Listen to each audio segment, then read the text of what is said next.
distinguidos conferencistas, docentes y público en general. Les damos la más cordial bienvenida a todos los presentes y a los conectados vía internet a nuestra conferencia Herramientas para la mejora de la convivencia en la escuela.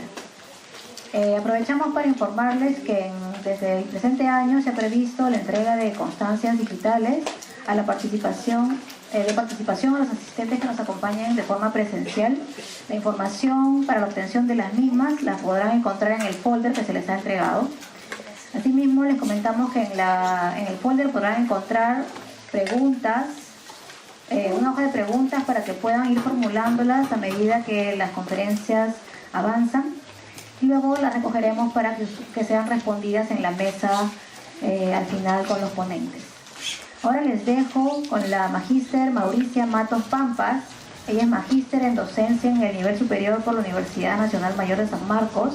Además, es egresada del doctorado en Ciencias de la Educación también por la Universidad Nacional Mayor de San Marcos y actualmente se desempeña como formadora tutora en habilidades interpersonales en el programa Gestión Escolar de la Facultad de Educación de la Universidad. Bienvenida, profesora Mauricia.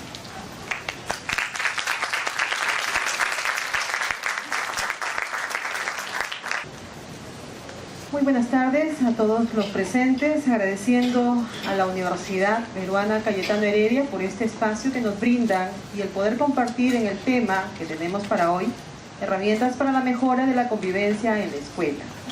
Tenemos presente al decano, muchas gracias, doctor Manuel, a los conferencistas que en esta tarde nos vienen acompañando con todas sus experiencias y vamos a hacer una pequeña presentación, preámbulo, sobre el tema que nos ha citado en esta tarde. Pero antes me gustaría preguntarles, ¿cómo nos sentimos hoy? Bien, ese bien se sonó medio que todavía está en camino. Bastante bien, ¿verdad? Bien, entonces vuelvo a preguntar, ¿cómo nos sentimos hoy? Bien. Eso suena mucho mejor.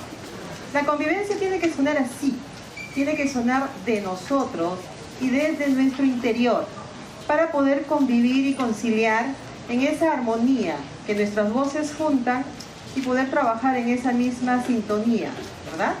Eso es lo importante.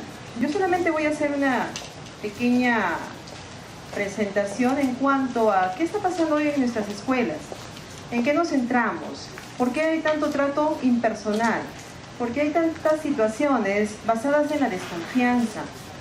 Ya no es sencillo trabajar en nuestras instituciones porque tenemos muchas presiones, muchas exigencias que hacen de nosotros personas que en lugar de buscar un bien común, buscamos más bien protegerlos para no salir lastimados o perjudicados.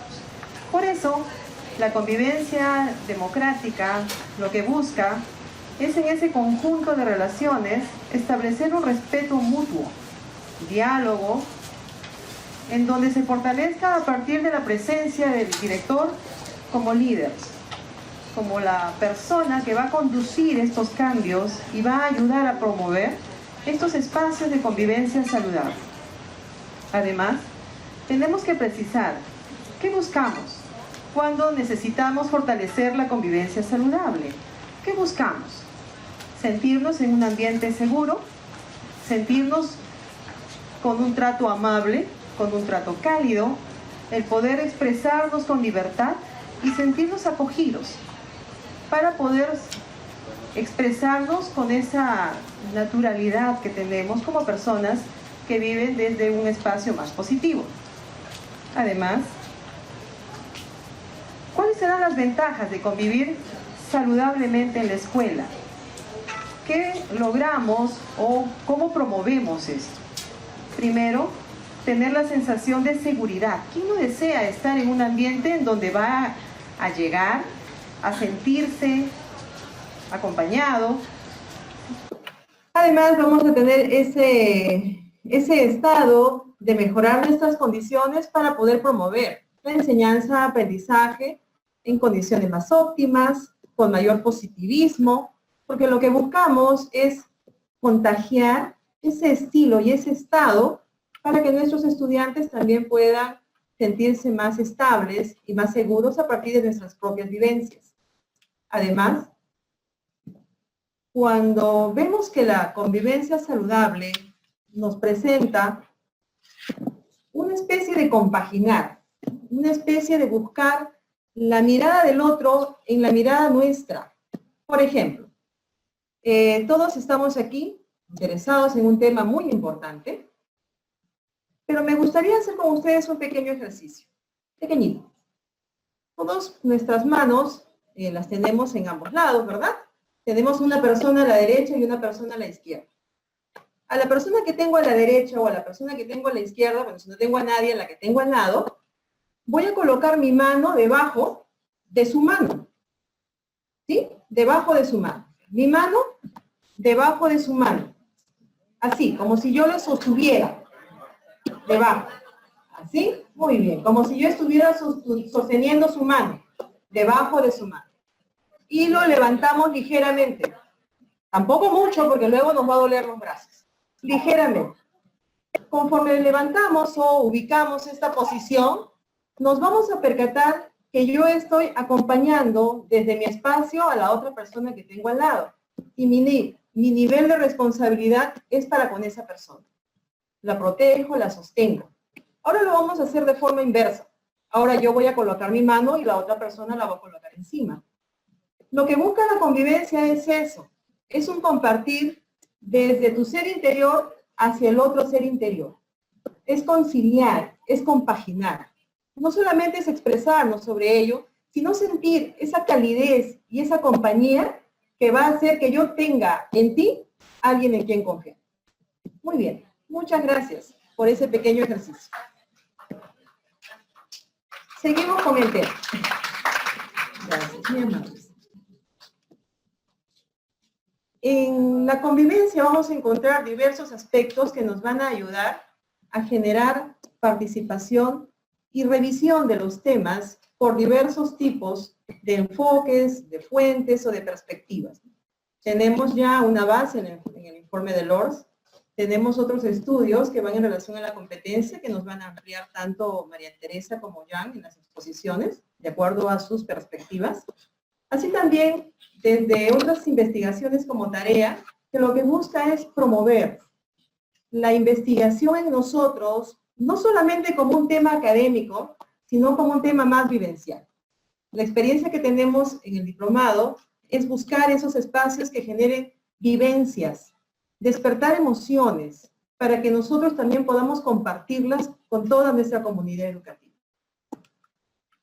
Los factores que facilitan la convivencia saludable están relacionados a la forma en la que nos podemos relacionar e interactuar. ¿Cómo nos relacionamos o cómo interactuamos con las otras personas?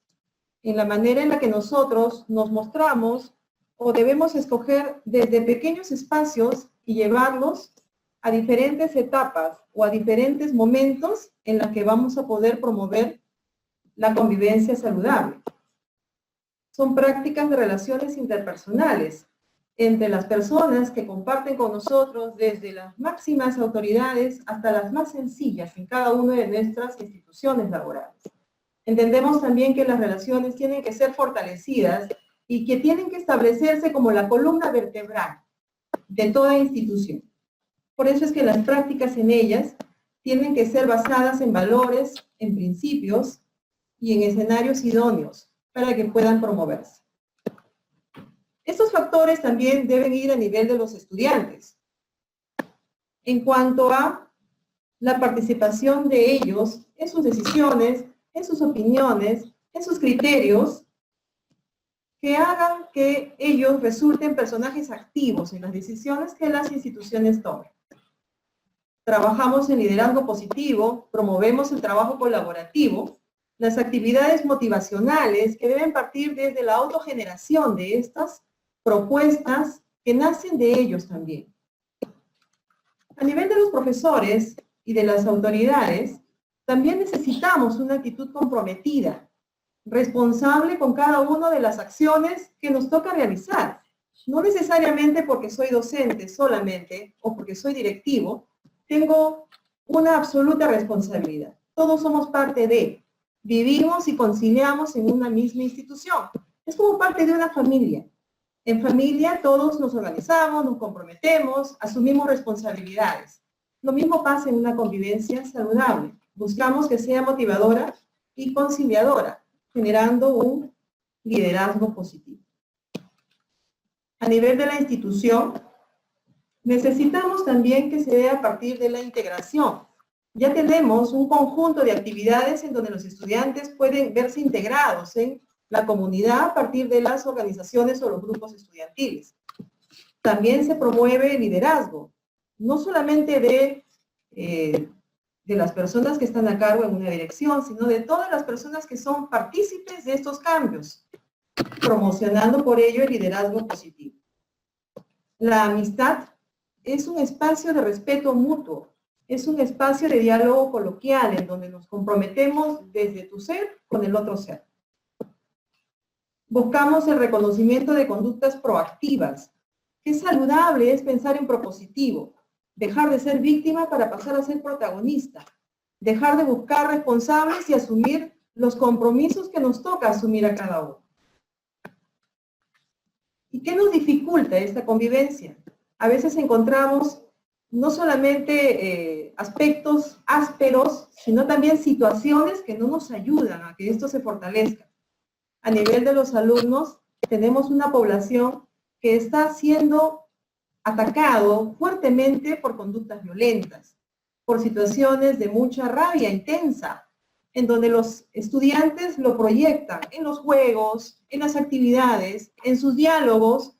Ya no vemos solamente una conversación, ahora vemos una actitud de grito, de violencia compartida. Hay una poca tolerancia a la frustración, que es uno de los pilares de la voluntad.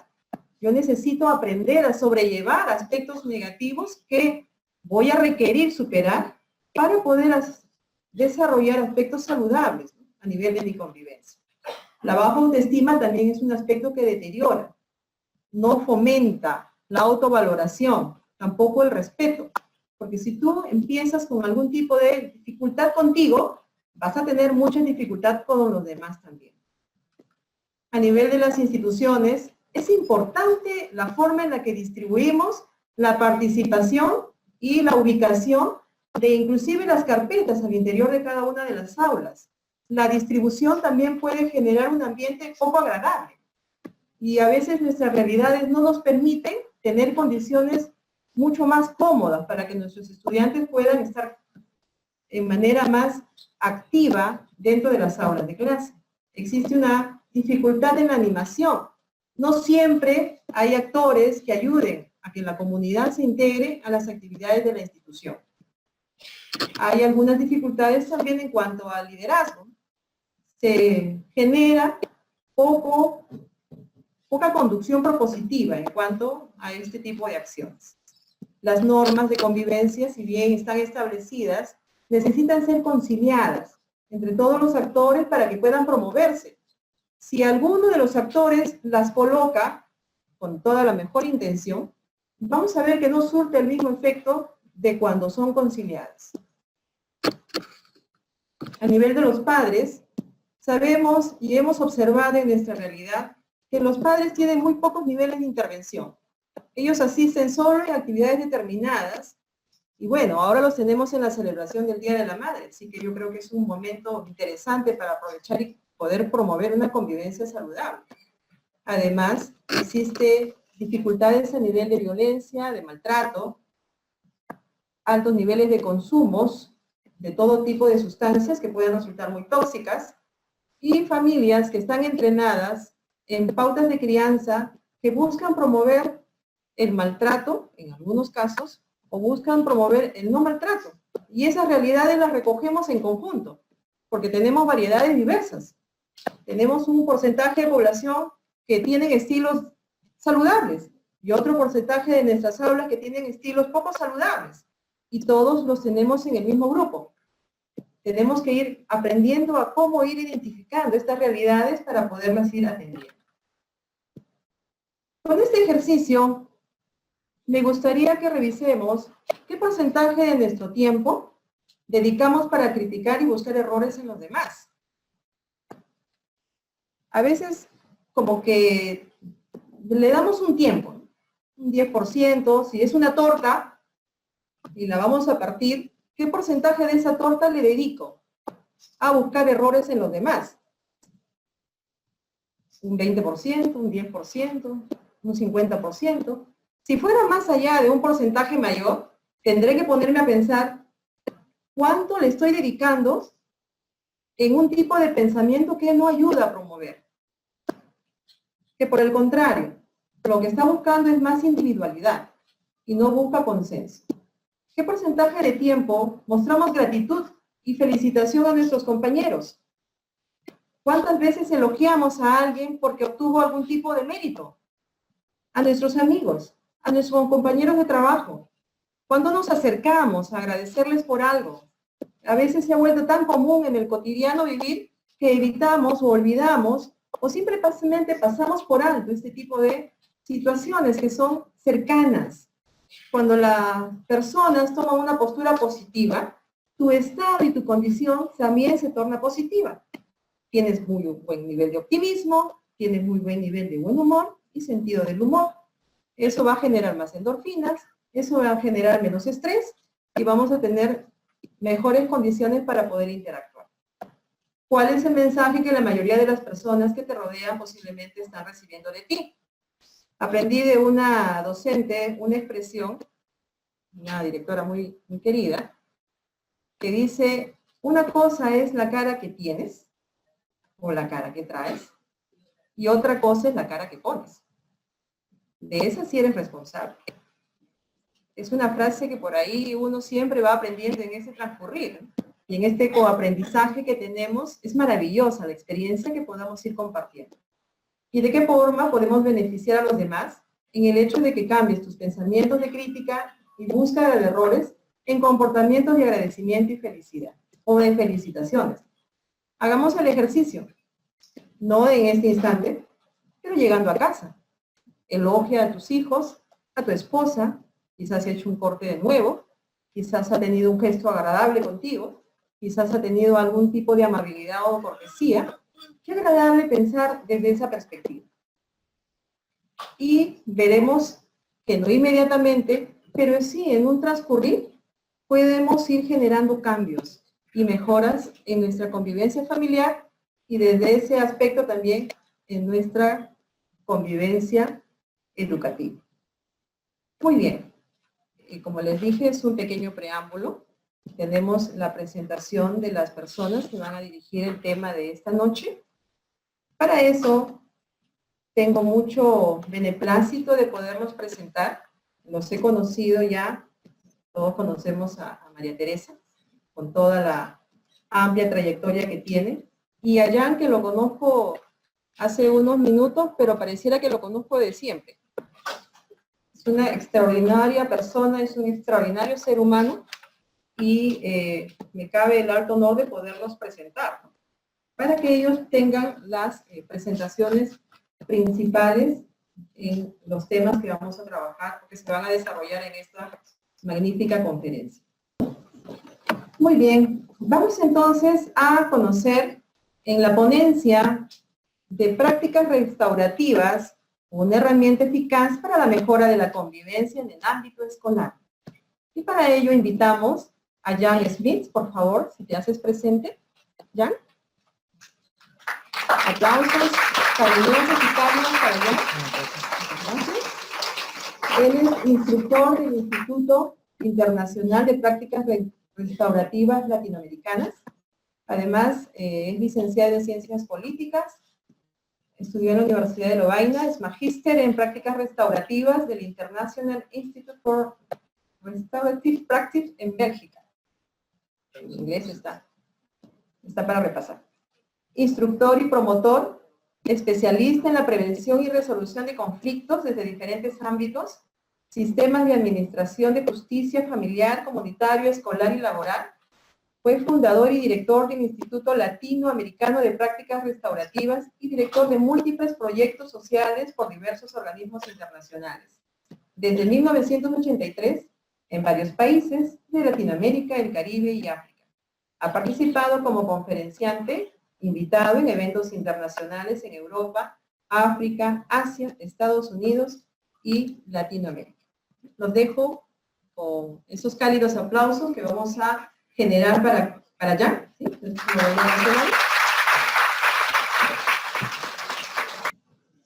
Bueno, buenas tardes a todos ustedes. Primero un agradecimiento a la Universidad Peruana Cayetano Heredia y aquí presente el señor Manuel, decano de la facultad. Gracias por darme esa oportunidad para compartir con ustedes mi trabajo en prácticas restaurativas. Pero antes de hacer esa presentación, media hora es un poco corto, pero trataré de hacerlo, respetar el dato. Quiero contarles dos situaciones que he vivido aquí en Perú. Soy belga, pero tengo 16 años trabajando en Perú. Creo que fue el año pasado, le cuento la primera historia en una escuela pública. Me llamaron algunas personas responsables de convivencia que había capacitado en práctica restaurativa para ver si había posibilidad de intervenir a través de la práctica restaurativa sobre la situación siguiente. En una aula, los adolescentes estaban esperando el profesor, no llegaba, así que hablaban entre ellos, y uno de esos alumnos que tenían 16, casi 17 años, saca su celular, pone en marcha el video, lo pasa bajo la mesa, el escritorio, y filma la parte íntima de una estudiante, ¿no?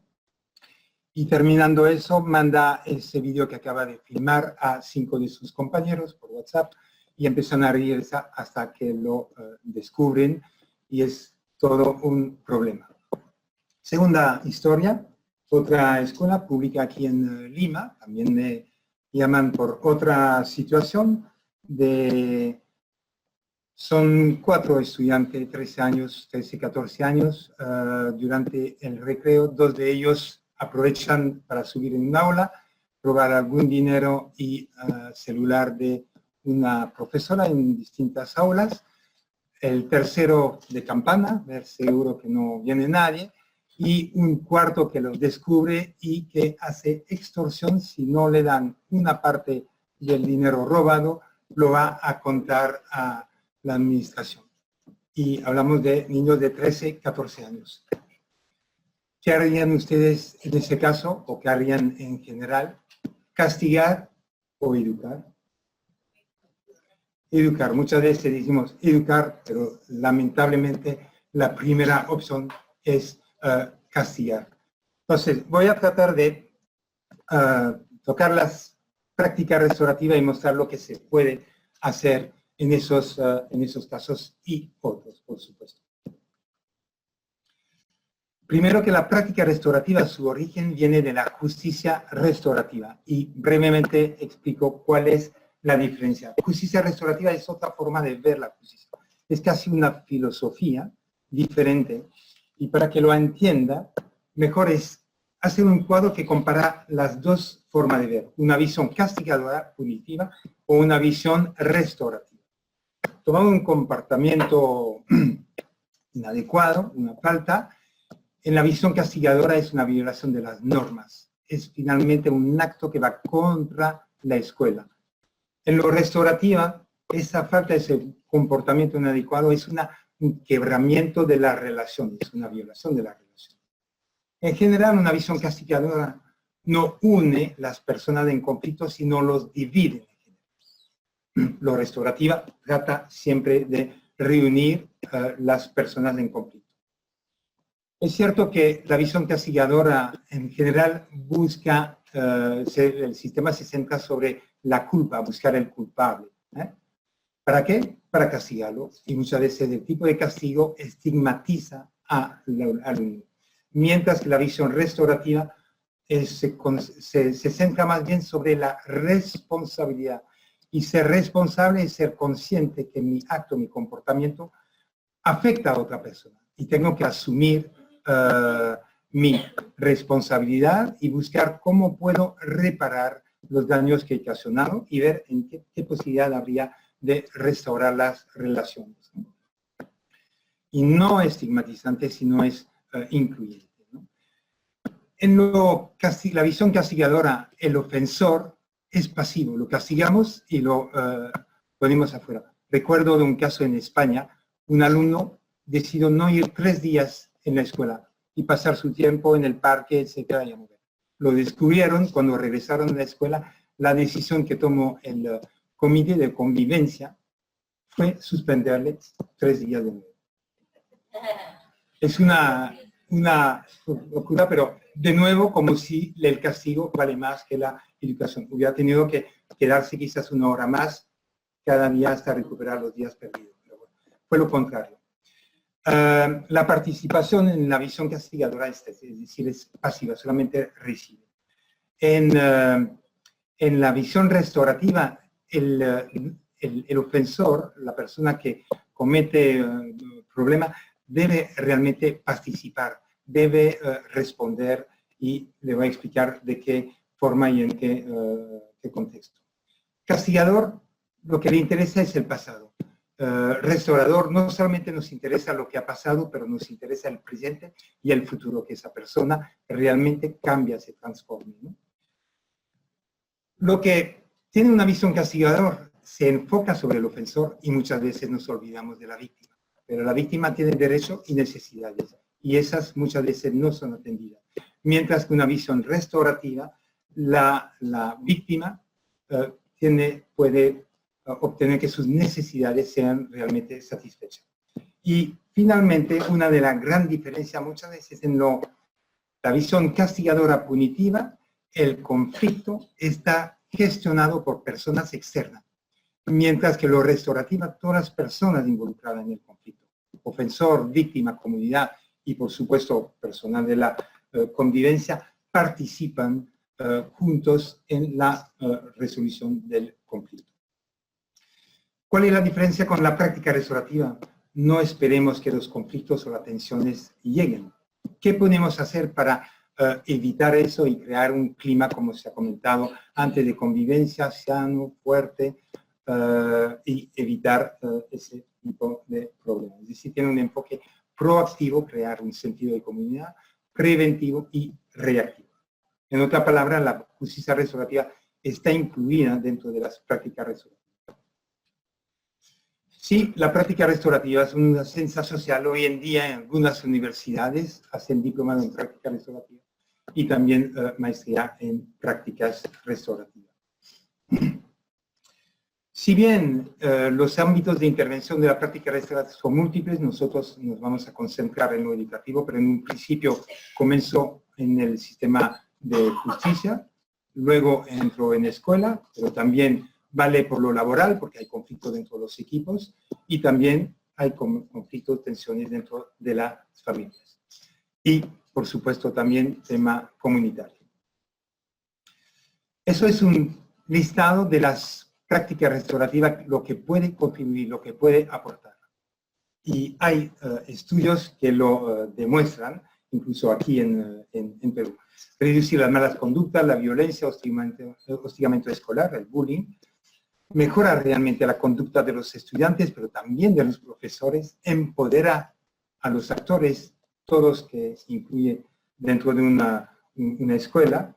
Cuando hay conflicto, buscamos la reparación de los daños, la restauración de las relaciones, pero lo más interesante, como los alumnos trabajando la práctica restaurativa, se hacen más responsables y hay un mejor mejoramiento del rendimiento académico. Y formamos líderes. ¿Cuál es el objetivo de la práctica restaurativa? Desarrollar un sentido de comunidad y mejorar tensiones y conflictos a través de la reparación del daño y la restauración de las relaciones. Esa hipótesis fundamental es bien interesante sobre la práctica restaurativa, que dice que los seres humanos son en general más felices, más colaboradores, más productivos y son más dispuestos a cambiar su comportamiento negativo en positivo cuando las personas en posición de autoridad hacen las cosas con ellos y no contra o para ellos. Personas en posición de autoridad, padre con sus hijos, profesores con sus alumnos, un jefe con su equipo de empleados, ¿no? Pero muchas veces cuando hablamos de la disciplina o del espectro tradicional de la disciplina, vemos dos lados cuando hay algo diferente. O somos muy punitivos o somos muy permisivos. O el alto control o el alto apoyo sin control.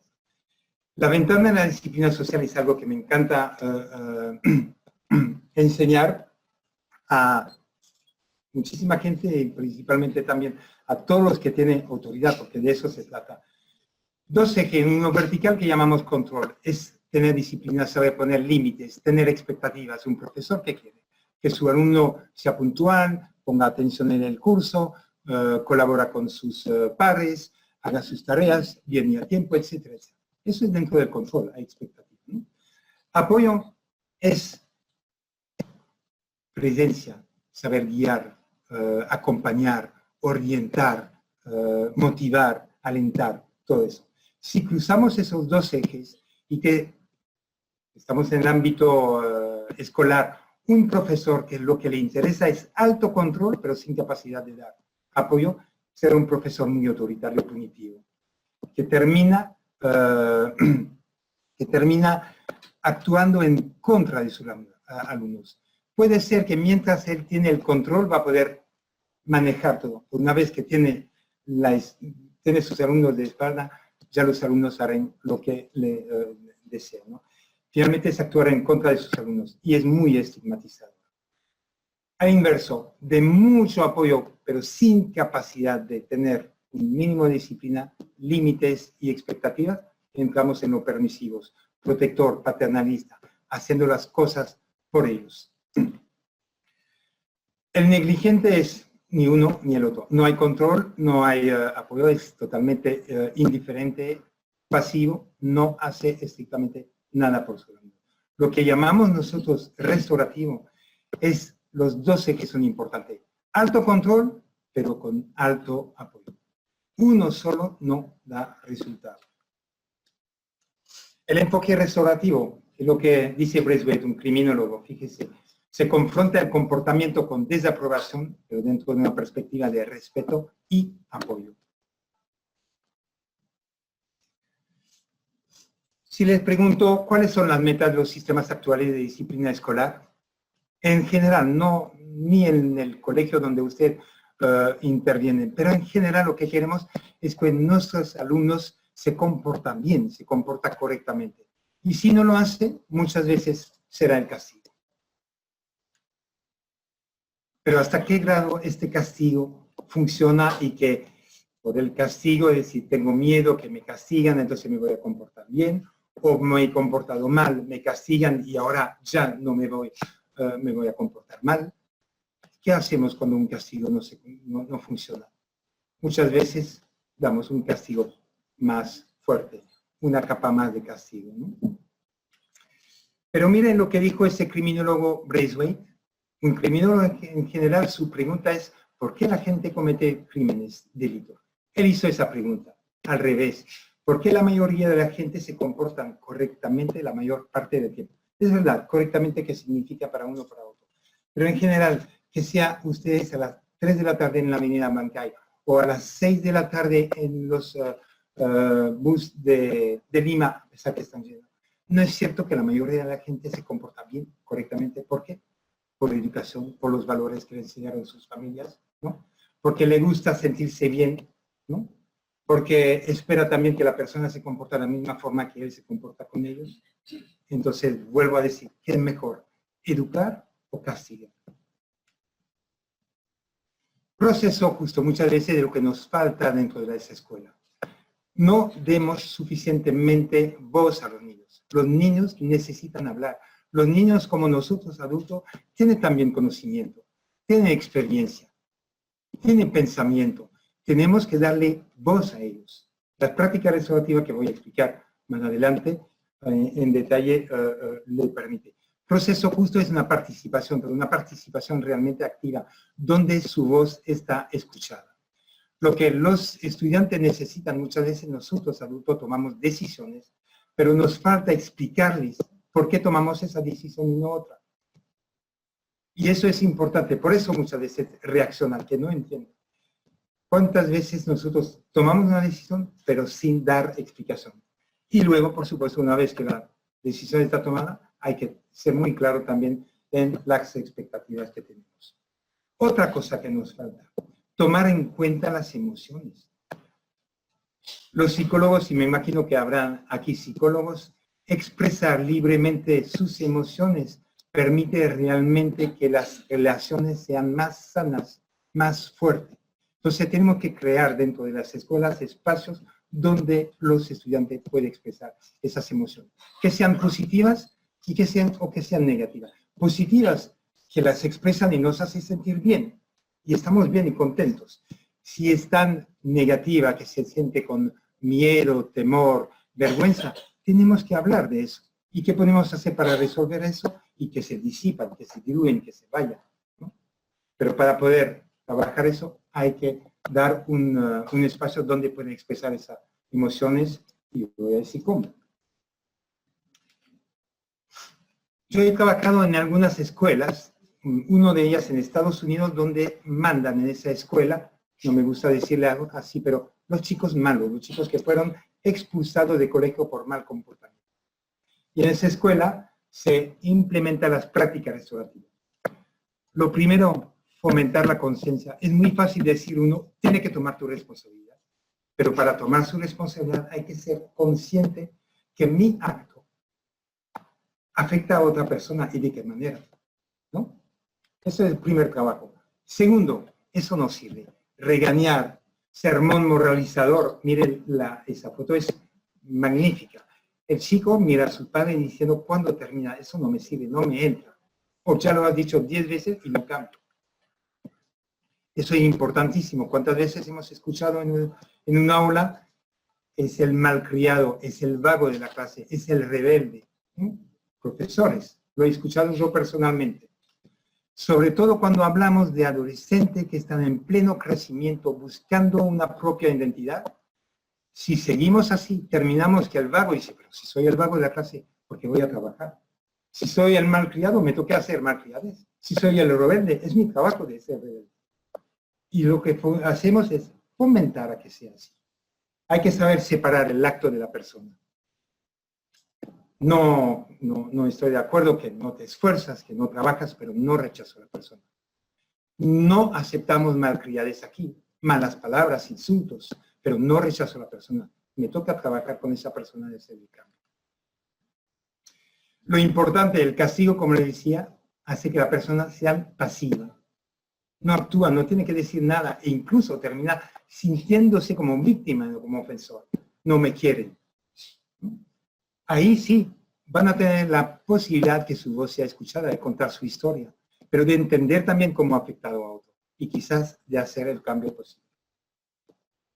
Y finalmente, si consideramos que los comportamientos violentos o conflictos pueden ser una oportunidad de aprendizaje y no lo vuelven a cometer, eso de nuevo es educar. Por fin llego a qué son las prácticas restaurativas. Son todas esas, pero antes sí. Algunas prácticas son informales y otras formales. ¿Cuál es la diferencia? Formales son prácticas que necesitan planificación, que necesitan preparación, que toman más tiempo, que involucran más gente, que son más estructuradas. Informal son prácticas más espontáneas. La primera de ellas quizás es escuchar, que no está aquí. Escuchar es importante, escuchar a sus alumnos, ¿no? Escuchar no es hacer cola para hablar. No hablo, pero no estoy atento a lo que dice. Aprender a escuchar es una de las primeras. Segundo, declaración afectiva. ¿Algunos de ustedes han escuchado hablar de la comunicación no violenta? Es algo que tenemos que enseñar también a los profesores. En vez de decir, cállate, siéntate, ¿no? Cuando un alumno tiene un comportamiento que me afecta o que nos afecta, lo que tenemos que aprender es expresar cómo me siento yo cuando tú actúas de tal o tal forma, ¿no? Ejemplo, en vez de decir, cállate, siéntate, podía interrumpir el curso y decir, Paolo, estás hablando con tu vecino, con tu par al lado, estás incluso con algunos libros ahí que no tienen que ver con el curso. Lo que hago es una foto de lo que veo. No juzgo, no critico. Viendo eso, Eso me genera un sentimiento. Puedo decir la verdad que me siento molesto de verte que no me escucha o que hablas, pierdo el hilo de mis ideas, ¿no? Le explico lo que me genera su comportamiento. Luego hablo de una necesidad, que tú sabes o ustedes saben lo importante que es poner atención, escuchar en la clase. Yo sé que ya están cansados, falta 10 minutos, pero por favor le agradecería que pone un poco de atención. Así que Pablo, por favor, te lo agradecería. Eso es un tipo de comunicación no violenta. Funciona mucho mejor que decir, siéntate, cállate. Lo otro, pregunta restaurativa. Frente a un comportamiento negativo, somos tan buenos para decir, pero ¿por qué no estudiaste? ¿Por qué te comportas así? ¿Por qué hablas de esta forma? El por qué no sale siempre de la boca. Pregunta restaurativa son preguntas reflexivas que permiten realmente entender que mi comportamiento ha afectado a otros, ¿no? Permite la reflexión. Permite también que cada uno puede expresar cómo se siente en relación a la situación. Por ejemplo, en vez de preguntar ¿por qué no preguntamos qué pasó? Porque cada uno tiene el espacio para contar el lado de su historia. De preguntar, ¿qué estabas pensando cuando le diste un golpe ahí? ¿No? ¿Qué estás pensando ahora que le quebraste la nariz? ¿Está en el hospital? ¿Quién cree que ha sido afectado? ¿Y cómo ha sido afectado? Le va a decir el muchacho. Si dice el muchacho, tu amigo, sí. Y aparte de él, bueno, me imagino sus padres. Y aparte de él, bueno, quizás otros alumnos amigos de él. No le doy la respuesta. Le ayudo a reflexionar y le digo, son capaces de responder. Y lo hacen muy bien en general, ¿no? Y al final, yo no le voy a decir lo que tiene que hacer. Dale la mano y dícele perdón. No, nunca voy a decir eso, sino más bien le preguntaré, ¿y ahora cómo lo vas a arreglar? ¿Cómo vas a hacer para que las cosas queden bien? Y también tiene propuesta. Pero ahí lo interesante es que no me limito solamente a la persona que ha cometido una ofensa, sino también a la persona afectada. Imagínense que el ofensor escucha la respuesta de la persona que ha sido afectada. Cuando le pregunta cuál fue su reacción cuando sucedió el incidente. ¿Qué ha sido lo más difícil para él? Y muchas veces no es el golpe, es que él era amigo mío y no entiendo por qué me ha hecho eso. Aparte de él, ¿quién otras personas han afectado? Y también que tenga la posibilidad de decir qué necesita para que las cosas queden bien, ¿no? Pequeña reunión espontánea. Muchas veces digo, no esperamos que el conflicto crezca.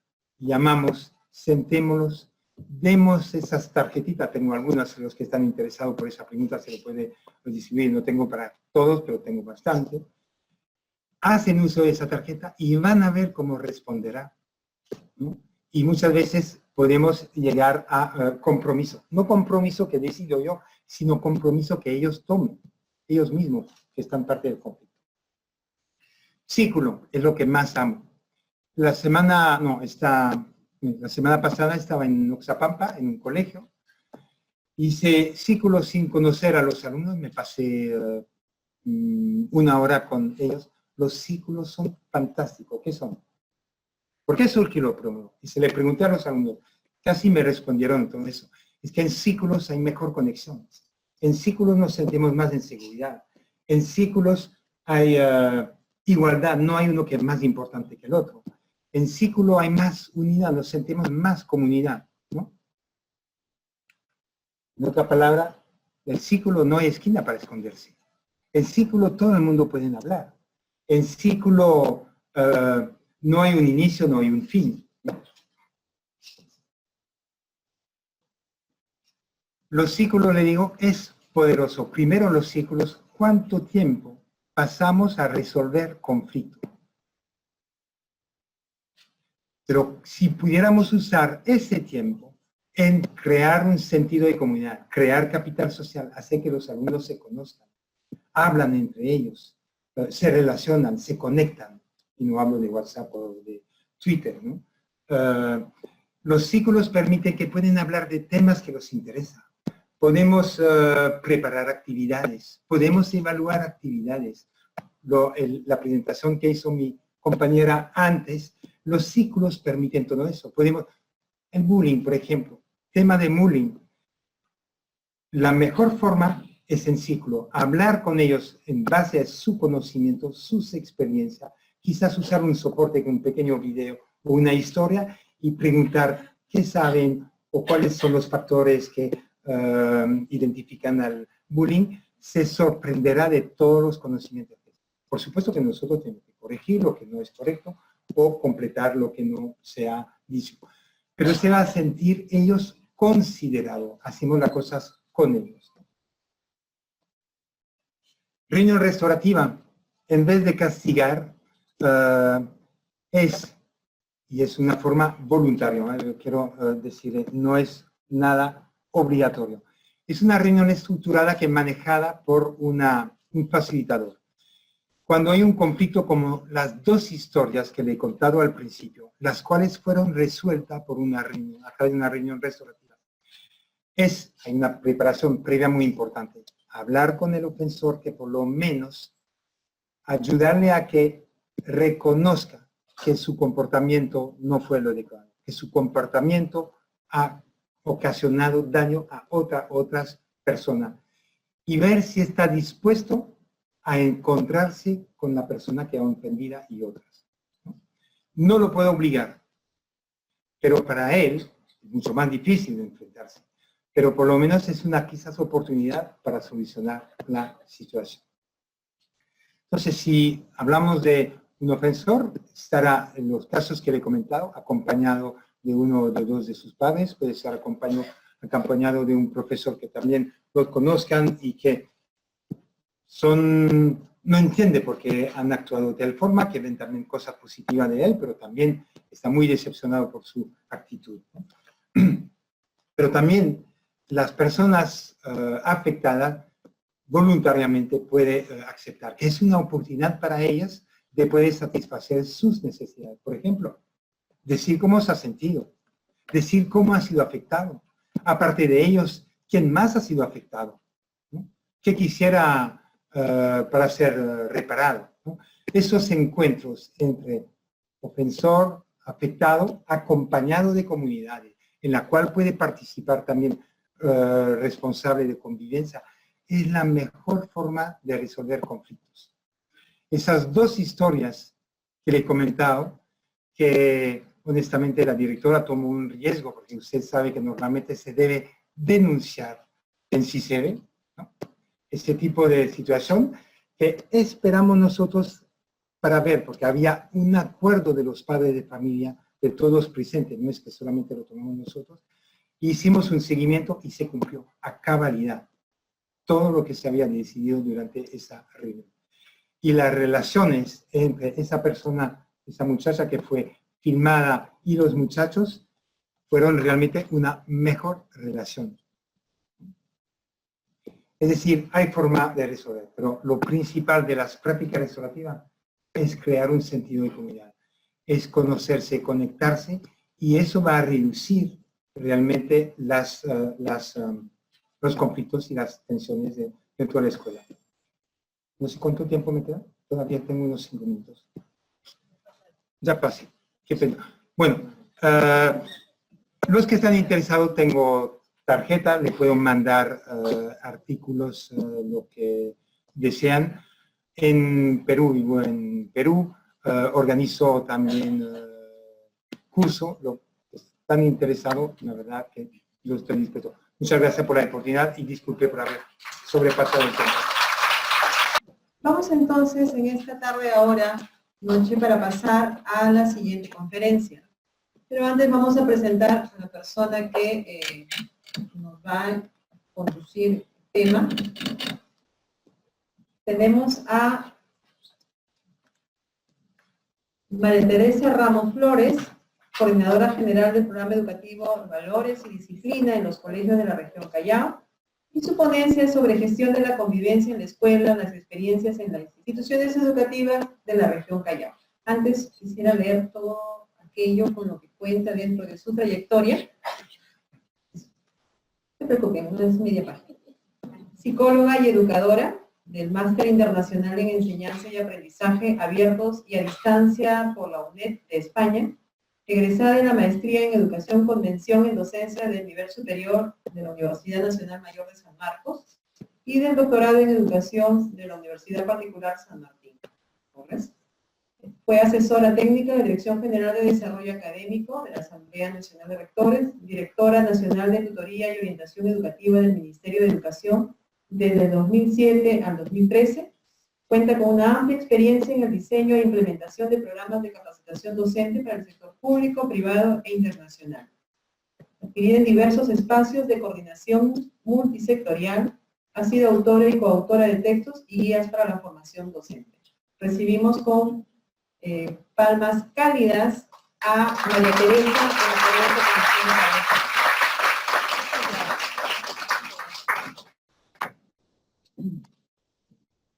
Bueno, tengan todos muy buenas noches. Quiero agradecer la invitación de la Universidad Peruana Cayetano Heredia, de la Facultad de Educación, y a través de las personas que se encuentran aquí, el decano de la Facultad de Educación y Doris Yerí, coordinadora del diplomado. Bien, tenemos media hora y en esta ocasión me voy a contarles de la manera más ágil y rápida una experiencia que hemos vivido en el Callao en el año 2016. Ya en este momento, bueno, no me encuentro en el Callao, estuvimos hasta diciembre del 2016, en una experiencia que desarrollamos, también es bueno mencionarlo, y justo al doctor Idelberto Talledo, el viceministro de Educación, quien en ese momento fue el asesor educativo, y la que habla la coordinadora general del Programa Educativo Valores y Disciplina en los colegios de la región Callao. Antes de pasar a desarrollar, simplemente un poquito decirles de que en toda esta experiencia que pudimos poner en práctica, no hay nada, digamos, que no se haya ya establecido dentro de las políticas educativas, del sector de educación, dentro de las prácticas que en muchas escuelas que a nivel nacional, digamos, existen en el Perú, se estén haciendo. O sea, lo que hemos podido, como lecciones aprendidas es, y ya lo voy a decir al final, verificar cómo la importancia de que existan programas educativos que puedan promover el desarrollo de estas prácticas. Porque lamentablemente sí soy una convencida que al margen de que la educación quiere desarrollar la calidad y quiere, digamos, lograr que los estudiantes aprendan, tenemos todavía en las escuelas muchos docentes con una formación que viene de la formación inicial de la carrera, ¿no? Muy centrada en la especialidad, sobre todo en secundaria. O sea, docentes que trabajan mucho la dimensión de conocimientos y dejando de lado otros aspectos como son las dimensiones de la persona, que son tan importantes si es que queremos que los estudiantes aprendan. Entonces, voy a, ahora sí, desarrollar. ¿Cuál fue el contexto del desarrollo de esta experiencia? El programa educativo Valores y Disciplina en los colegios de la región Callao. Bueno, como todo el Perú sabe, sobre todo vimos el año 2016 una situación de emergencia en el Callao, que así fue decretada, ¿no? Y en ese sentido, en el Callao se planteó, digamos, de abordar desde la educación esta problemática. En ese sentido, había un conjunto de indicadores que demostraban que había una situación que era reflejo, que era consecuencia, obviamente, de la situación social que se vivía, pero que no es exclusiva del Callao, definitivamente, ¿no? Podíamos haberla visto en toda su magnitud por las situaciones de violencia social que existen, pero la realidad educativa en el Callao es similar a la realidad educativa en muchas instituciones del país, ¿no? Con algunas particularidades que obviamente sí sería necesario después destacar. Bueno, en ese momento se cogió, se tenía como referencia algunos estudios realizados en colegios de Callao.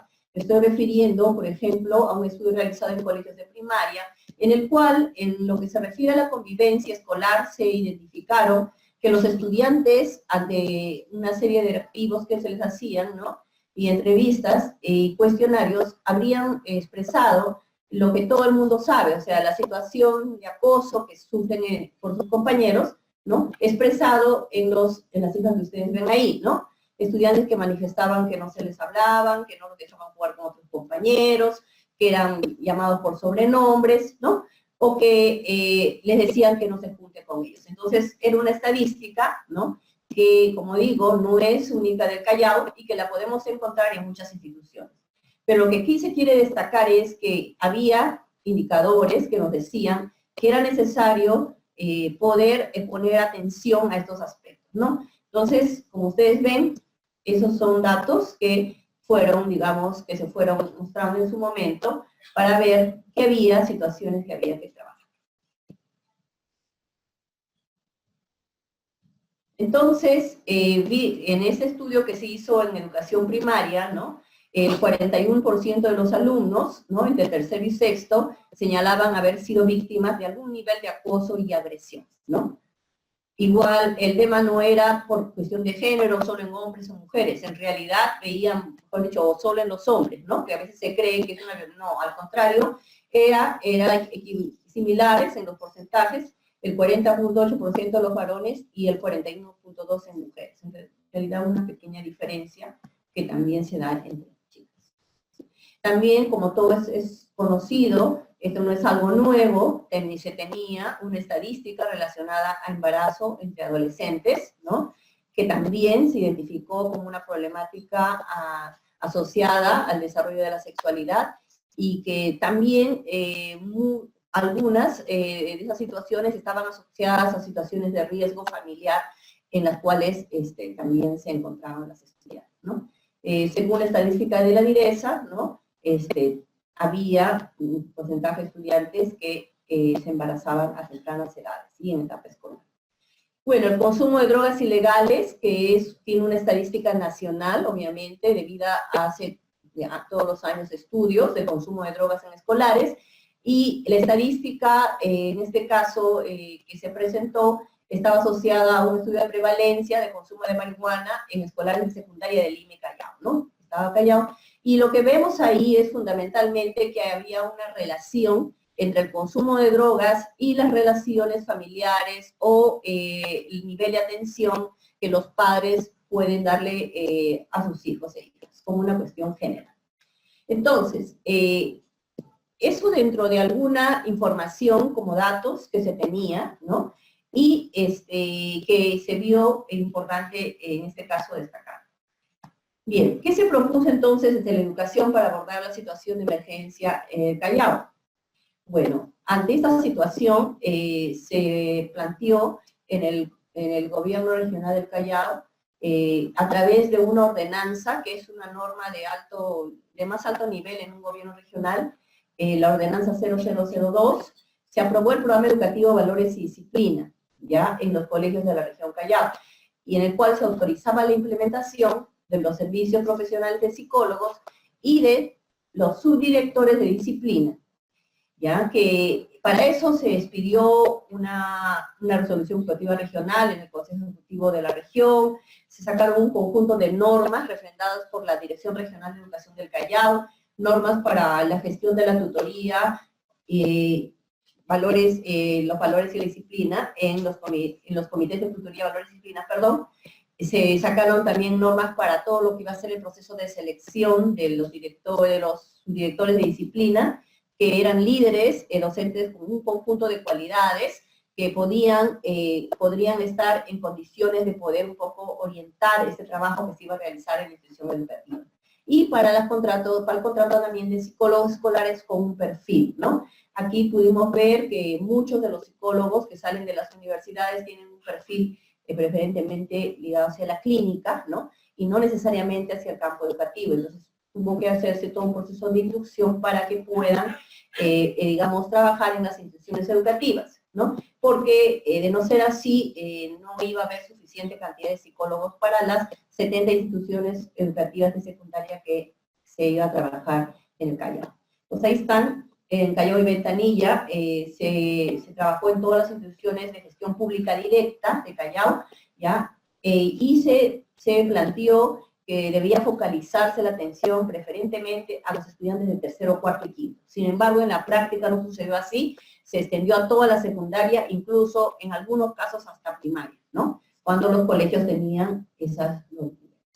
Bueno, también se conformó un equipo técnico, ¿no? Del Programa Educativo Valores y Disciplina, conformado por 71 psicólogos escolares, 70 subdirectores de disciplina, los cuales a su vez en las escuelas debían coordinar o trabajar con los coordinadores de tutoría, los docentes tutores, los docentes del área curricular de ciencias sociales y auxiliares de educación.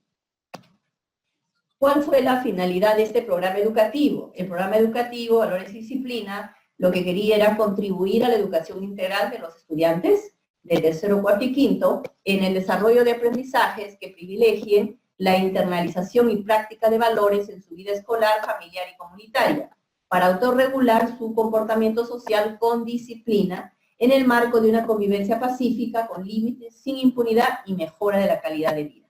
Una finalidad muy grande, obviamente, que está dentro de un poco de la visión que se tiene también de la formación integral. El programa Valores y Disciplina se desarrolló a través de ejes estratégicos. El primer eje estratégico se denominó fortalecimiento de las áreas de formación cívica y ciudadana y persona, familia y relaciones humanas de acuerdo a la realidad del Callao. Este eje estratégico 1 puso atención al fortalecer capacidades de los docentes que se encuentran trabajando en las áreas curriculares de persona, familia y relaciones humanas con información ciudadana y cívica, por considerar que es un área que tiene mucho que ver, que tiene dentro de sus contenidos curriculares muchos temas relacionados a la formación en valores, a la ciudadanía, ¿no? En ese sentido, se pensó comenzar primero con este grupo, con esta área curricular, ¿no? El eje estratégico 2, denominado fortalecimiento de la tutoría y orientación educativa con el aporte activo de psicólogos escolares, puso en cumplimiento, pudo dar lugar a que el gobierno regional cumpla con la ley 29719, la ley que promueve la convivencia sin violencia y su reglamento.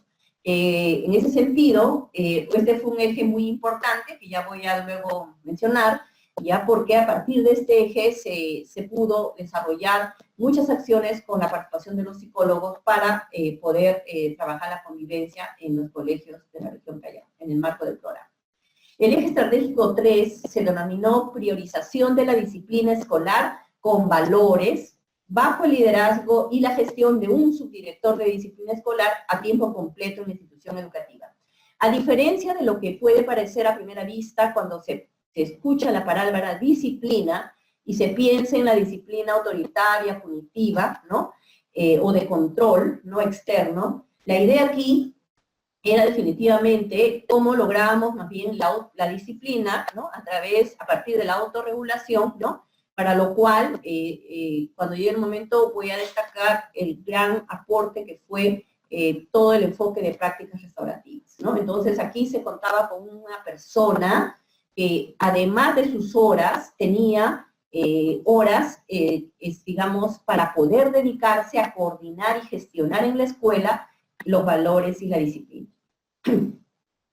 El eje estratégico 4, que es un eje que lo que quería era crear redes de soporte social, denominado participación activa de la comunidad a través de intervenciones articuladas con brigadas de padres de familia, ¿no? La Iglesia, Ministerio Público, Policía Nacional del Perú, para el desarrollo de la práctica de los valores y la disciplina, ¿no? Aquí es importante mencionar que este es el eje que trabajó con la comunidad, que vio los aliados, que vio todos los que podían contribuir en la escuela a mejorar la convivencia escolar, ¿no? Y desde ese punto de vista, aquí destacar la labor de los padres a través de las brigadas de autoprotección escolar, denominadas VAPES, que todo el mundo conoce cómo trabajan, ya ahí con la diferencia que habían personas encargadas de poder, digamos, estar permanentemente coordinando con ellos para que se pueda trabajar.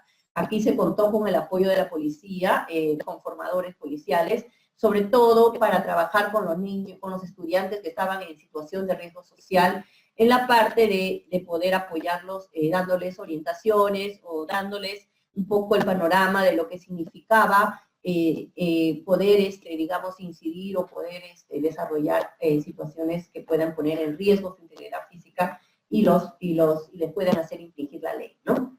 Bueno, esos eran los cuatro ejes del programa, pero este programa también, digamos, se sostuvo en un conjunto de principios que están planteados para el sistema educativo peruano, en base a acuerdos y convenios que tiene el Estado peruano.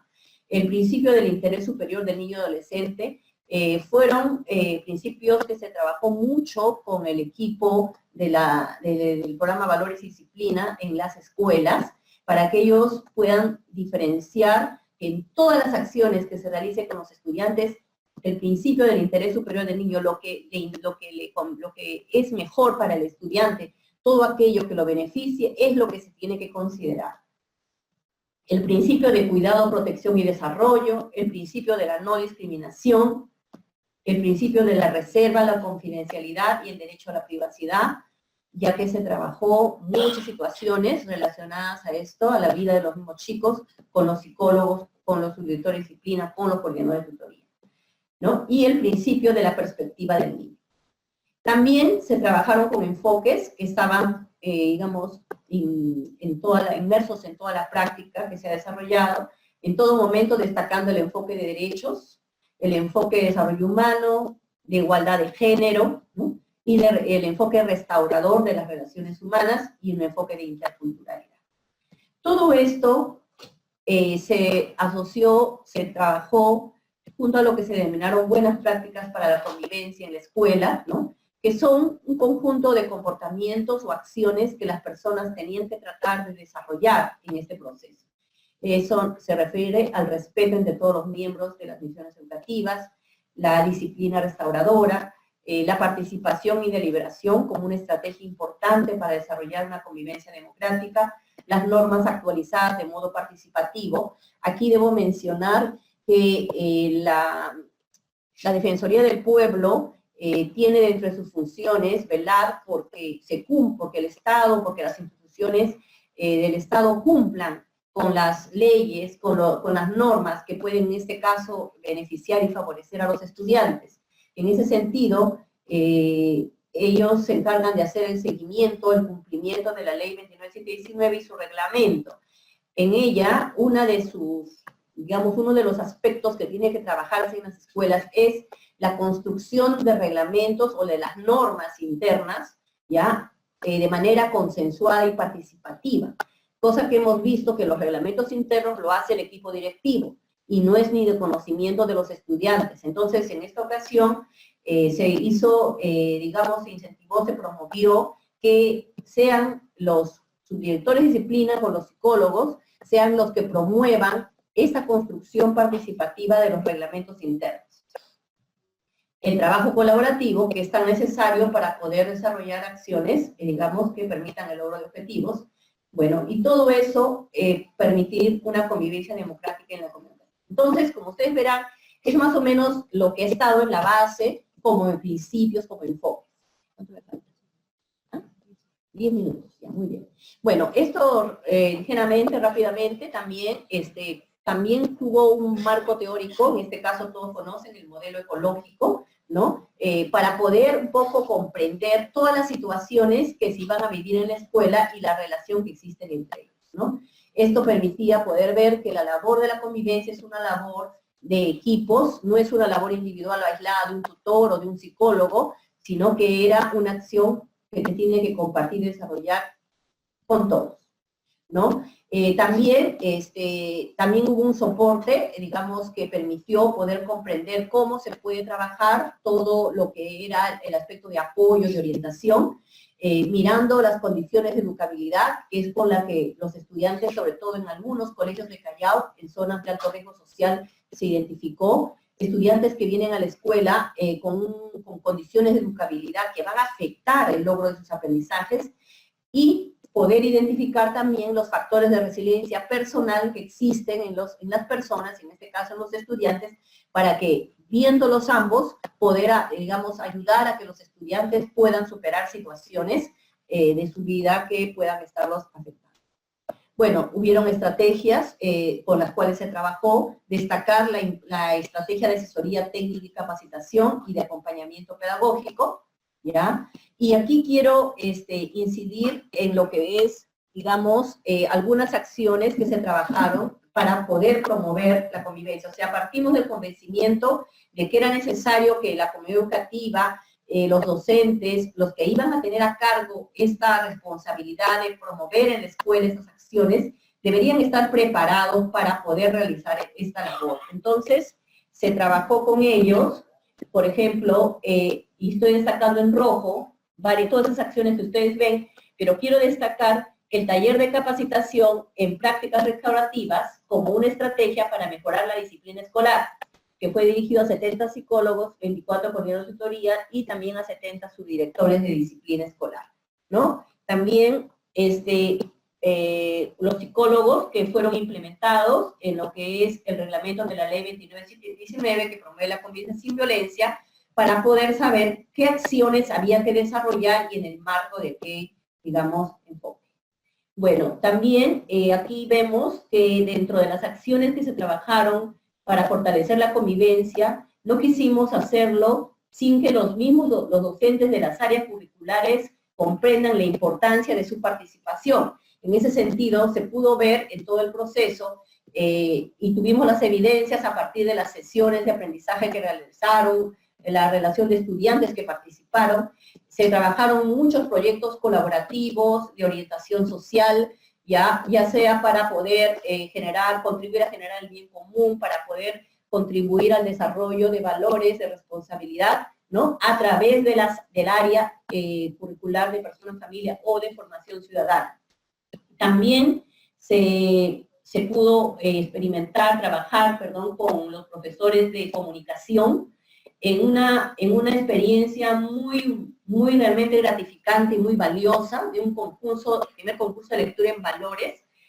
Todos los chicos recibieron una obra literaria que se llama Juan Salvador Gaviota, y esa obra la leyeron, y en todos los salones a la hora, cuando se les dio los tiempos adecuados en el área de comunicación, los chicos escribieron, ¿no? Escribieron lo que para ellos había sido lo que más les había en relación a un conjunto de una o dos preguntas que se plantearon relacionadas a la formación en valores. Esa fue una experiencia increíble, ¿ya? Y de ahí salieron también estudiantes que luego sustentaban de manera oral y salieron a un concurso regional que realmente fue increíble escuchar todo lo que los adolescentes pueden decir a partir de una motivación, como puede ser una lectura de este tipo, ¿no? Y cómo ellos piensan en perspectiva y con una visión de futuro clara de lo que quieren para ellos, para su familia y para su país, y para su región, obviamente. Muy interesante.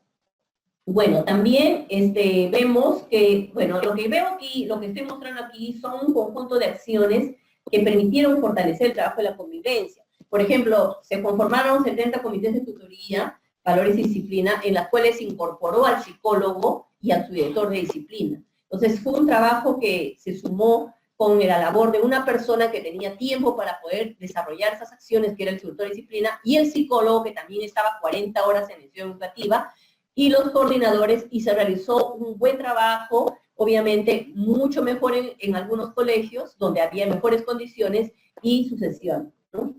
Bueno, ¿cuáles fueron los resultados asociados? Mire, esa práctica de, acá me faltó, bueno, por el tiempo ya no lo estoy haciendo, ya, quería destacar cuando les dije en lo que fue esta experiencia de prácticas restaurativas, ya, quería destacar este trabajo, porque cuando nosotros hemos preguntado, no se ve, era muy diferente. Cuando hemos trabajado con los psicólogos, cuando hemos hecho la evaluación, lo que más ellos consideraron había contribuido y aportado a la convivencia escolar, a mejorar, a que los estudiantes que tenían problemas de disciplina escolar mejoraran en sus comportamientos y hubiera mejores climas entre estudiantes, fue el hecho de haber puesto en práctica las prácticas restaurativas. Como ya dije hace un rato, los psicólogos, tutores fueron capacitados, ¿no? Justo por Jan, que está aquí, y luego lo que se hizo fue que ellos tenían que todos los meses ir reportando todas las acciones que realizaban en los colegios, con las evidencias del caso. En algunos casos estuvimos presentes, incluso Jan fue también algunos, en los cuales lo llamaron, cuando eran situaciones críticas, y realmente vimos y confirmamos que la disciplina tradicional, por decirlo así, que piensa que es a través del castigo la única manera en la que se puede educar, ¿ya? Eso no, nos hemos visto en la práctica que eso no es necesariamente así, pero lo que nos ha parecido mejor es que las personas, los actores del proceso, se han convencido de que puede haber otra manera de educar.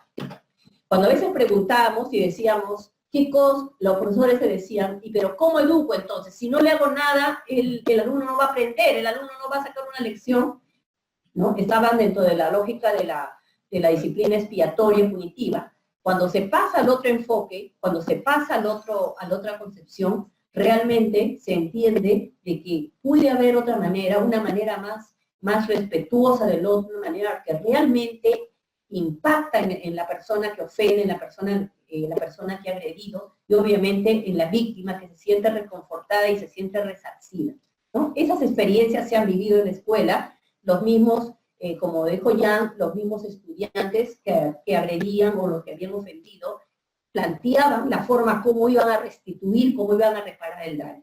Bueno, nosotros, ya con eso termino, hicimos también una medición, ¿no? Que debíamos haberlo hecho casi al inicio, pero lo hicimos después de unos cinco meses, por cuestiones administrativas. Bueno, yo quería mencionarle rápidamente que hemos podido ver algunos resultados, una muestra, ¿no?, aleatoria, significativa en el sentido de que nos ha dado información que nos permitió ver cómo se estaba avanzando en el proceso y también, obviamente, lo que era necesario mejorar. Por ejemplo, producto de esta acción, de que existan personas con tiempo para poder dedicarse a trabajar los aspectos formativos relacionados a la vida escolar, a las relaciones entre estudiantes y todo aquello que implica su formación en valores, su formación como personas, etc. Vimos que la participación estudiantil, que fue un aspecto muy importante que quisimos incidir porque es necesario este aspecto para lograr una real convivencia democrática, es algo que los estudiantes habían sentido que era importante en su institución educativa, ¿no? Puedo mencionar así un conjunto de ítems que están aquí planteados, que nos demuestran cómo en relación al clima escolar, por ejemplo, ¿no?, los estudiantes manifiestan que se llevan bien con los docentes, porque habían docentes que se acercaban, pero sobre todo, algo que nos gustó mucho, ¿no?, por ejemplo, ellos consideran que cuando había algún problema, cuando había alguna situación que ellos tenían, que los docentes se acercaban a querer ayudarlos, por ejemplo, en casos de embarazo, en casos de situaciones de riesgo en lo que ellos se encontraban, ¿no? Por ejemplo, ellos también comprendieron en lo que era la institución como espacio de protección, que en su colegio había normas claras de convivencia que ellos trataban siempre de respetar para estar bien con los demás. Obviamente siempre hay un grupo que va a decir que no, que justamente ese grupo con el que tenemos se tiene que seguir trabajando para que se comprenda, ¿no? Por ejemplo, si nuestros tutores se encargan de orientarnos y nos ayudan a llevarnos mejor entre estudiantes y con otros docentes. La mayoría, ¿no?, tanto muy de acuerdo, consideraban, tanto en Callao como en Ventanilla, que había esa actitud de sus docentes, ¿no? En este caso, se refería también aquí a todos aquellos adultos que podían lograr eso, ¿no? Si mis docentes se enteran de que algún compañero está en problemas, consumo de alcohol, embarazo, violencia, se acercan a él y buscan cómo ayudarlo. La mayoría de estudiantes, 78.04 en Callao y 81 en Ventanilla, consideraban que sí, sus profesores estaban para atenderlos en esos aspectos. ¿Cuáles son las lecciones aprendidas? Así rápidamente. La gestión de la convivencia en la región Callao, en los colegios de la región Callao, nos dio la oportunidad de ver que fue una experiencia muy valiosa que permitió verificar la necesidad urgente de institucionalizar espacios educativos que permitan la reflexión docente sobre las situaciones relacionadas a la práctica de valores y disciplina que afectan los logros de aprendizaje y la permanencia de los estudiantes en las instituciones educativas. con semáforo y con otras formas en las cuales los profesores han estado en las escuelas, en el aula, hemos visto de que ha habido una tendencia a no tener espacios de encuentro, a no tener espacios de reflexión donde se pueda realmente analizar cuáles son las causas que impiden que los estudiantes puedan aprender o que pueden poner en riesgo los logros de aprendizaje, ¿no? Entonces es importante institucionalizar esos espacios. Los tienen 1 o 2 veces al año, ¿no? Pero de todas maneras, estoy hablando en general de lo que es necesario dentro de la experiencia que vimos, ¿ya? Y de la importancia que esto tiene. La importancia de contar con un personal que tenga tiempo para atender las situaciones relacionadas con la formación de valores que se presentan en la cotidianidad de la vida escolar. Son increíbles los que están en escuela, saben cómo es el día a día de una escuela. Y cuando el profesor está en aula, el tutor que está en aula y tiene las 24 horas completas, o el coordinador no tiene tiempo para poder dedicarse a esa labor. Se requiere entonces que existan personas que puedan estar en esos momentos que se requiere también atender la emergencia o las situaciones que se presentan. Que es posible cambiar paradigmas relacionados con la disciplina punitiva expiatoria a través de la puesta en práctica de la disciplina restaurativa. ¿Ya? Que la puesta en práctica de una educación integral requiere que las actividades pedagógicas sean orientadas para el logro de una formación de la persona, del estudiante, y no solo de la dimensión cognitiva. Que las instituciones donde existe liderazgo de los directivos y buenos climas se logran mejores resultados. Eso lo sabemos en teoría, pero está comprobado en esta práctica que vimos. Donde habían directores que se empoderaban del tema, subdirectores, equipos que estaban liderando, esos fueron los lugares donde mejor se vio y con una rapidez increíble los resultados. Ellos ya venían de esas prácticas, pero con el programa consolidaron y pudieron mostrar mucho más de lo que podían hacer solos. Que existen estudiantes líderes que pueden participar activamente para mejorar la convivencia escolar en sus instituciones educativas. La estrategia de pares, de tutoría de pares, es también muy importante y hay que saberla desarrollar y puede ser un importante apoyo para el logro de la convivencia. Sobre todo, no hay mucho tiempo por muchos proyectos que se presentaron entre estudiantes para prevenir el acoso o bullying, como se conoce, ¿no? Que los padres y madres, esa también fue una experiencia muy importante, y ha habido hipervínculos que les puedo mostrar en fotos, realmente donde los padres han llegado a las escuelas, mucho más en lugares donde había psicólogos con algunas cualidades, obviamente que hay diferencias, pero donde como digo acá, padres que pueden, madres y familias que pueden participar activamente y asistir a la IA cuando saben que en ella existen profesionales que pueden ayudarlos a mejorar las relaciones con sus hijos. En esos cuadros que mostré, ha habido atención a padres y madres de familia. Obviamente no se pudo evitar, si bien es cierto, el psicólogo en la escuela no hace terapia, no fueron terapias, fueron acciones de orientación, de contención emocional a estudiantes, donde los padres pedían y querían asistir para que se les pueda dar orientaciones de cómo relacionarse mejor con sus hijos, sobre todo con los que estaban con problemas de disciplina. La necesidad de gestionar en la incorporación en la estructura de cargos de la DREP, la plaza de un psicólogo educativo en cada una de las instituciones de Callao Ventanilla. Lamentablemente, la plaza de psicólogo no existe en el sistema educativo. Entonces, por eso son contratados de diferentes maneras, como personal administrativo, o en el caso de Callao, fueron por servicios por terceros. No existe la plaza. Entonces, eso es algo, a pesar que en la ley 29.719 establece que debe haber un psicólogo en cada escuela, no existen las condiciones administrativas para que esto se pueda dar, ¿no? Y pueda trabajar el tiempo requerido. Entonces, se necesita generar eso y se hace necesario que se implementen, con este término, programas educativos que promuevan la formación y atención integral de los estudiantes, ya que la rutina escolar no permite que se atiendan situaciones relacionadas con la vida socioemocional, ya sobre todo en los estudiantes que se encuentran en riesgo social.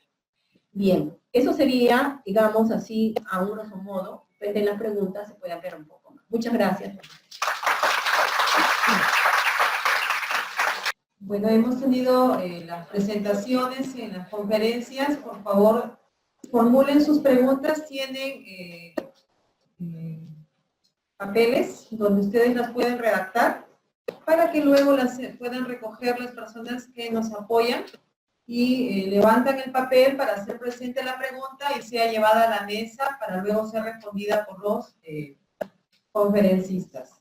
Bueno, Vamos a iniciar la primera parte de las preguntas.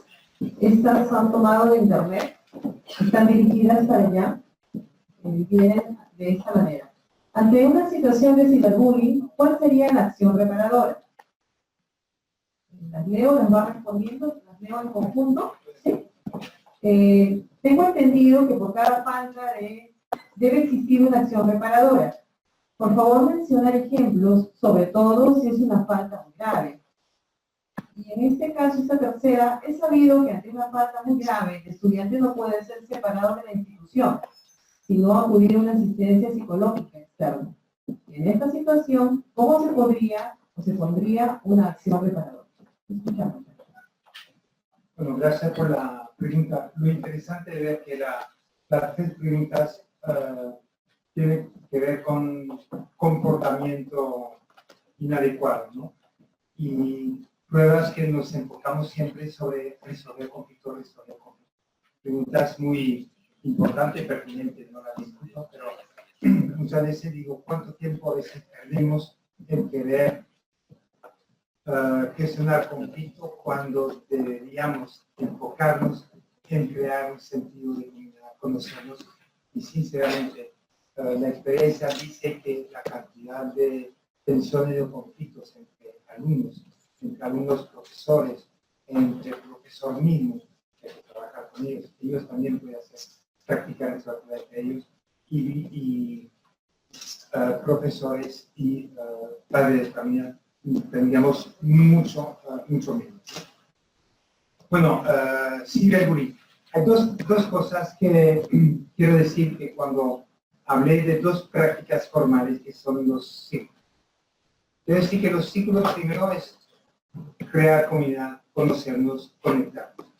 Pero se puede abordar ciclos también se puede hacer ciclos para abordar problemas, conflictos que impactan en general sobre el aula mismo.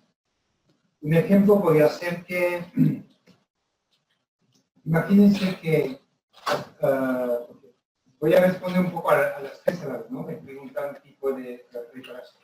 Imagínense que en la clase el profesor se ha dado cuenta, porque algunos alumnos me vinieron a contar, que algunas cosas desaparecen, que no encuentra cuadernos, que no encuentran su lapicero, cosas que se pierden o que se roban. Se pueden dar cuenta que eso afecta finalmente al aula o a la mayoría de los estudiantes, ¿no? Entonces, haciendo un ciclo es interesante porque el ciclo del objetivo no sería de buscar quién o quiénes están haciendo esto, sino el ciclo sería de tratar de expresar cómo nos sentimos cuando eso está pasando en el aula. O si alguien ha tenido una experiencia de haber perdido algo y cómo se siente en ese caso. O perdido o que alguien lo ha sustraído algo que lo ha perdido.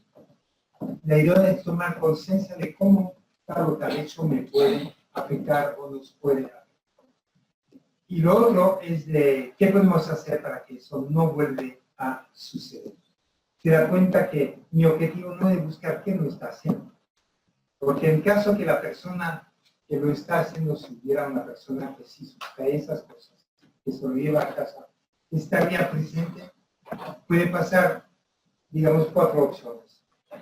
Una que sí, al escuchar todo, como la gente está afectada con esas cosas que no se desaparecen,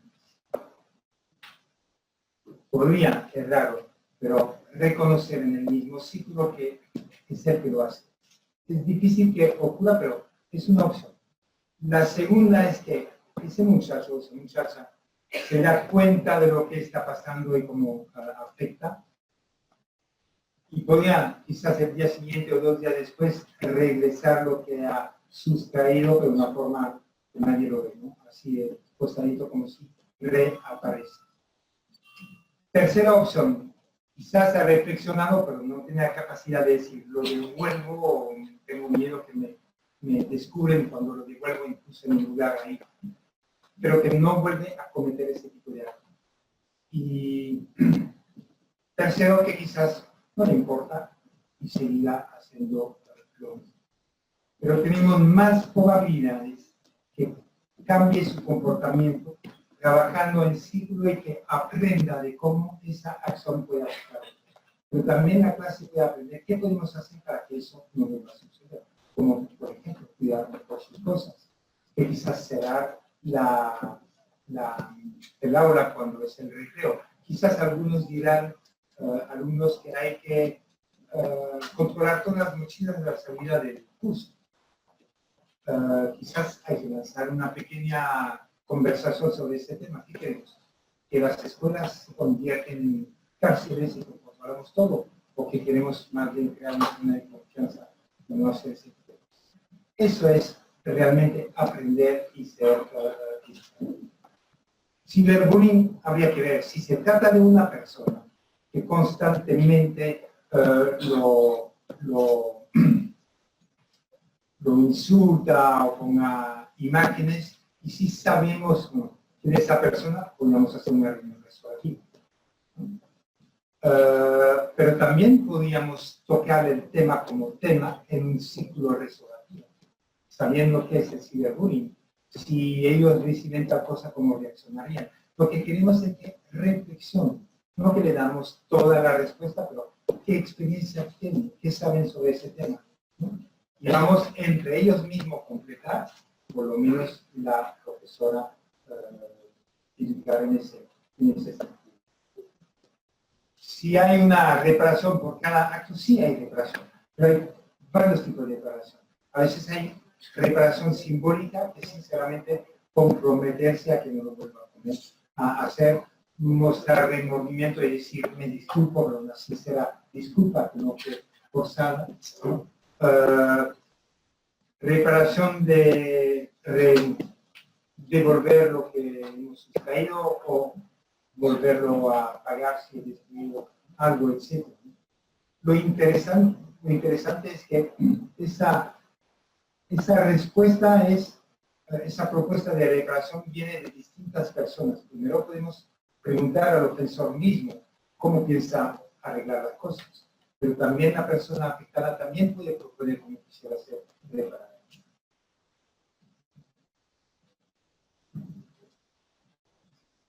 Muchas gracias por las respuestas. En este primer momento vamos a pasar a María Teresa para que pueda responder las preguntas.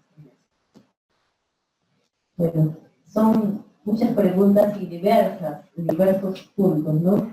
Bueno, voy a comenzar un poco destacando una pregunta que hacen. Si esta experiencia es de conocimiento del milenio y qué se espera para implementarla en los colegios, en las instituciones educativas.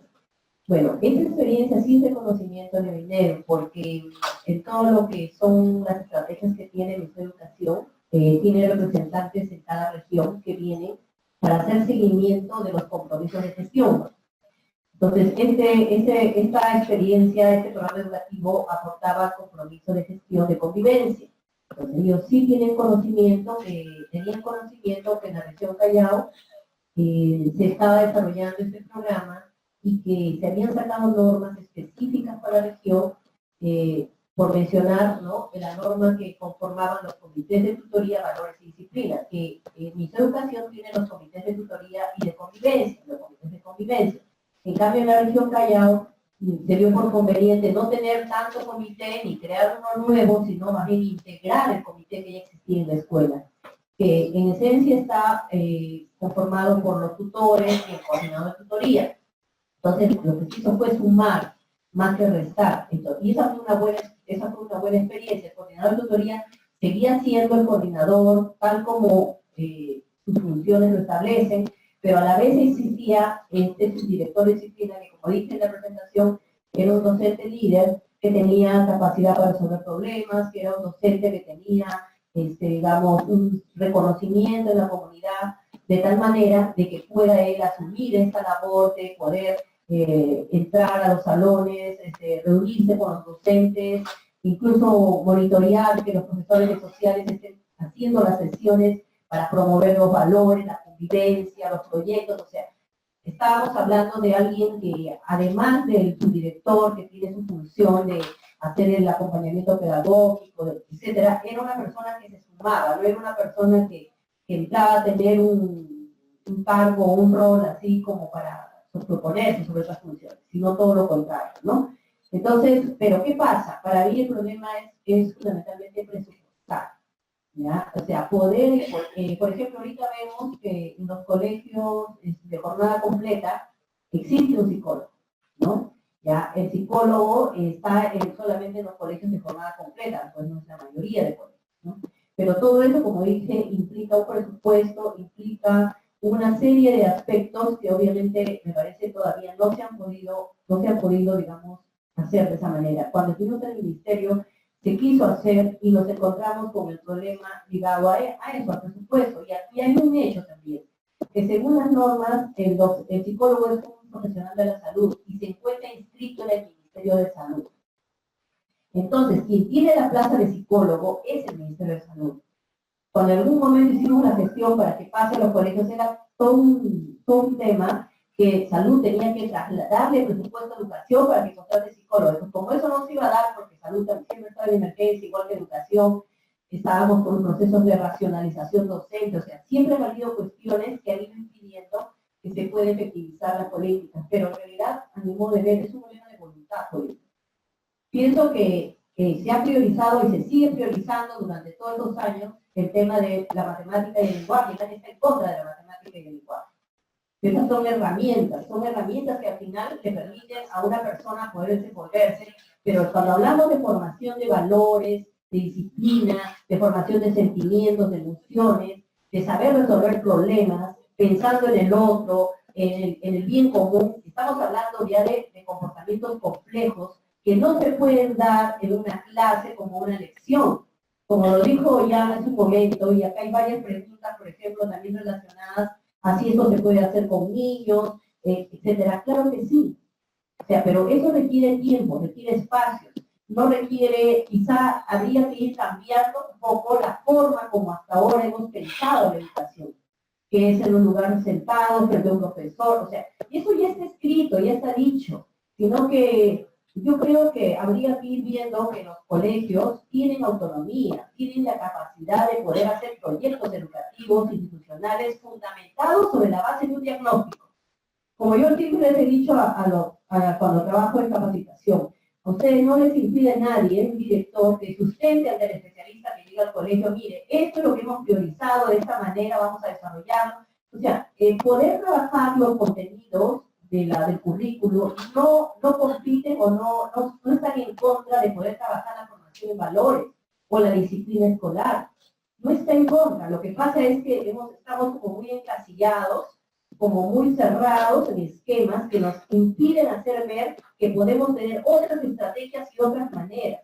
Obviamente pasa también con procesos de evaluación, no nos digamos, porque al final todo lo que hacemos debería, se tiene que llevar una nota, etcétera, ¿no? Pero bueno, ese es otro tema. Entonces, ante la pregunta, ¿por qué no se hace? Me parece que está más relacionado a eso, a un tema presupuestal, en esencia, y a una decisión de que la formación, digamos, o la formación de competencias socioemocionales en los estudiantes y todas las acciones que se requieren tener en escuela para eso, debería ser el eje de una formación integral, ¿no? En todo caso. Bueno, eso le puedo decir por el momento. Muchas gracias, María Teresa. Pasamos allá. Tenemos varias preguntas muy interesantes. Te escuchamos ya. Bueno, son preguntas, hay algunas sobre el tema de las relaciones con los padres de familia y el colegio. Le voy a contar una breve historia aquí también en Lima. En el distrito de Lima, lo voy a nombrar, había capacitado justamente la mayoría de los docentes en esa escuela. La directora estaba muy entusiasmada, contenta, y me propone de asistir a una reunión de padres de familia y si pudieran tomar un tiempito para hablar con ellos de la práctica restaurativa. Entonces le dije que sí, que quería asistir, pero que por primera vez prefería asistir como observador y ser parte de ellos como si fuera también otro padre de familia, ¿no? Y luego que para conocerlos y ver un poco, antes de entrar directamente. Y asistí y, bueno, fue interesante porque vi cómo no, te digo, no van a venir muchos, la verdad, que siempre es lo mismo, etcétera. Me y finalmente es verdad que había 400 datos, que eran pocos, pero asistí y al final me dijo, ves, que te lo había dicho que no iba a venir mucho, pero ¿qué te parece? Y le dije, no se moleste conmigo, directora, la quiere mucho, pero le voy a decir algo. Si yo tuviera a mis hijos en ese colegio, esa reunión tampoco vendría yo a asistir. Porque fue una reunión realmente de información y de regalo. Y nada de realmente de participación, ¿no? No digo que la hacía con mala intención, la verdad que trataba de mover, pero en el sentido no había ninguna participación, ninguna escucha, hablaban realmente con. Pero fue bien interesante porque abrió para decir, bueno, la próxima vez vamos a intentar y a ver si. Lo que hicimos, lo pusimos en ciclo, leemos cuáles son los temas esenciales que les interesa, cuál es el problema que tiene ellos quizá con el niño, pero también hablar de cosas positivas que tienen que buscar el proyecto, que son cosas, cuando le presenté la ventana de la disciplina social, con esos 4 estilos de autoridad, nos dividimos, hicimos ahí juego de roles, unos padres hacían el estilo autoritario, el otro permisivo. Era aprender y compartir entre nosotros, y la verdad que la pasamos muy bien y se sintieron considerados, ¿no? Y yo creo que cuando me ponen la pregunta, ¿qué tipo de, cómo crear esas relaciones con los padres de familia? Eso es un ejemplo. Otro ejemplo, ¿cuántos padres vienen y dicen, ya no sé qué hacer conmigo? Estoy cansado, ayúdeme, etc. La primera cosa que hay que hacer es validar sus sentimientos y decir, simplemente, lo siento que está pasando por un momento tan difícil. No debe ser fácil para usted, es mucho mejor decir eso que decir, no vale la pena de llorar, al contrario, tiene que ponerse, señora, que tiene que poner autoridad. Eso es, nunca venga más con ustedes a hablar de eso. Validar sus sentimientos es una cosa. Pero si me piden a mí hacer las cosas, de decir, vamos a ver lo que podemos hacer juntos.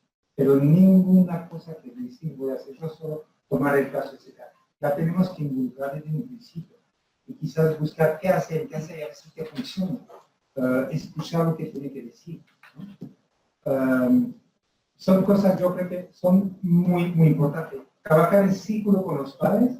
Podemos hablar de dificultades y quizás hay un padre que dice, yo tengo lo mismo, pero estoy haciendo eso, compartir experiencias.